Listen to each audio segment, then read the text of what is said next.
fact. Oh, we're going. Can do if you want. Okay, we're back again in the Tame Cases private dining room, and this time I'm introducing Jamie to something that you're not as familiar with in terms of the producer, but you're very familiar with in terms of where it's from. No, so we're heading to Sancerre. Yes. And so for the sourcing table, choosing a Sancerre is an important thing to do because it's such a famous wine. This is one of France's most famous appellations. Yeah. And when you go there, you see the soils, this astonishing sort of limestone soils. You think this is a special place, but the problem is it's so famous that a lot of producers are making very average wine. They can still sell it because it's Sancerre, but this is where Ellen comes in because you know a really good address for Sancerre from your previous job. Yes. Yeah, so this is, well, it's now Pierre Morin, originally Gerard and Pierre Morin. They are a father and son team based in Sancerre.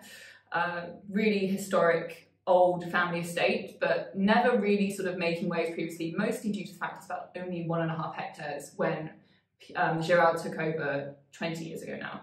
But he worked with what he had and he's made it into one of the most dynamic wineries, in my opinion, in Sancerre at the moment. And Pierre is well travelled, yeah? Pierre is very well travelled. So the son, Pierre, he is now at the helm, hence his name's on the label now. He's worked in Adelaide Hills. He's also worked with Domaine Dujac in Burgundy, which is definitely a strong address to be associated with. And I think this is one of those wonderful themes that's we consistently come across in the old world, is where kids have gone and travelled in a way that their parents didn't.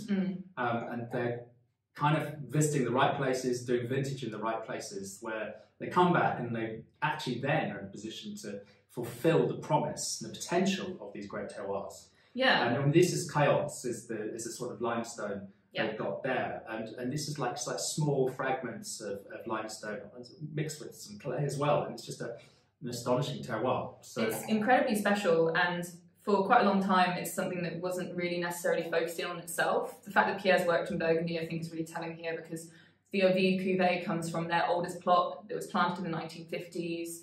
It is such stunning Sauvignon Blanc. Everything is done meticulously by hand. They're not certified, but they practice everything organically. They're super sustainable, all natural ferments, and this has quite extended lees aging as well. It's really, I love this very interesting. It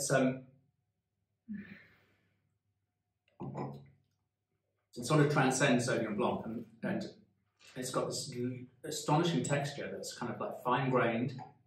It's almost a bit chalky, although obviously there's no chalk being transmuted from the soil to the vine. It's just got this lovely texture, isn't it? It's chalky and textural, and then there's just a very slight hint of bitter, pithy character at the end, and there's a slight saltiness and just these layers of mineral flavour that almost they bring the palate alive. I feel this is a very vital wine. It's an alive wine. It's so lively, and the thing is as well is it's still Sancerre. Like if you love Sancerre, you will absolutely love this wine. But I also feel like if you don't like Sauvignon Blanc, if you think to yourself, I've had a lot of like really grassy, really pungent, really sort of too intense Sauvignon Blancs, maybe from New Zealand. There's a lot of really good New Zealand Sauvignon Blanc, but sort of the archetype is very strong. This is the one to change your mind. Like this is so beautiful.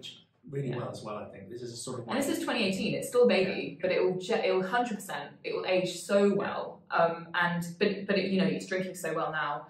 And when we thought about, like you say, getting a Sancerre for the sourcing table, we kind of had to make sure it was a really special one. This is top drawer. This is very special.